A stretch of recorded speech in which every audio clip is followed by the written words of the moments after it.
हरे कृष्णा दोस्तों ज्ञानवर्धक कहानियाँ।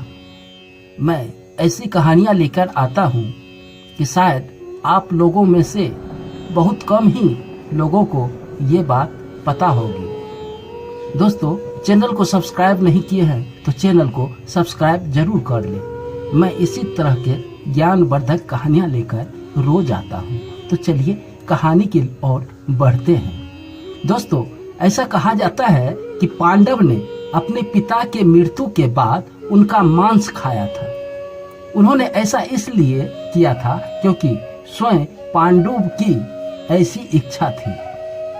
दोस्तों, मैं कई ऐसे किस्से जिनके बारे में कम लोग ही जानते हैं, इसमें से एक किस्सा ऐसा भी है जो कि शायद आपको हैरान कर सकता है।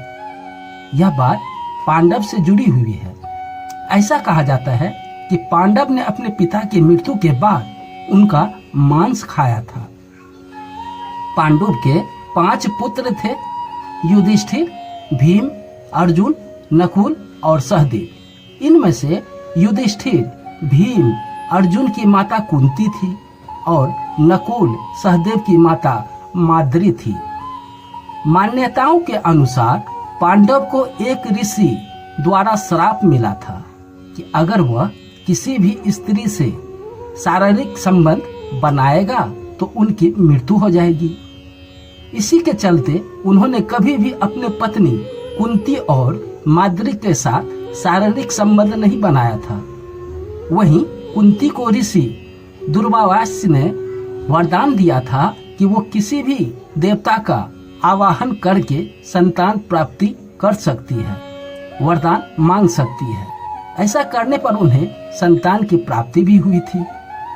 इसी प्रकार माद्री ने भी देवताओं को आवाहन किया और उन्हें भी संतान की प्राप्ति हुई थी। इधर पांडु एक दिन खुद पर नियंत्रण नहीं कर सकते थे और उन्होंने माद्री से शारीरिक संबंध बना लिया। ऐसे में ऋषि के श्राप के कारण उनकी मृत्यु हो गई। मौत के बाद उनका दाह संस्कार नहीं किया गया था, बल्कि 5 भाई ने मिलकर अपने मृत पिता के शरीर का मांस खाया था। उन्होंने ऐसा इसलिए किया था क्योंकि स्वयं पांडु की ऐसी इच्छा थी।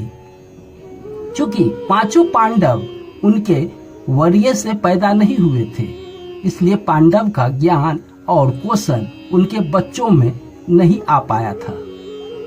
इसी के चलते उन्होंने अपने मृत्यु से पहले ऐसा वरदान मांगा था कि यदि उनके बच्चे उनकी मृत्यु के पश्चात उनके शरीर का मांस मिल बांट कर खा ले तो उनका ज्ञान उनके बच्चों में चला जाएगा।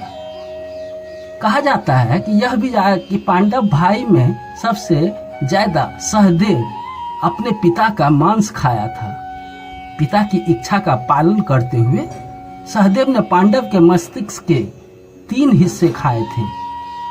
पहले टुकड़े को खाते ही सहदेव को इतिहास का ज्ञान हुआ था और दूसरा टुकड़ा खाने पर वर्तमान और तीसरे टुकड़े को खाते ही भविष्य का ज्ञान हुआ था।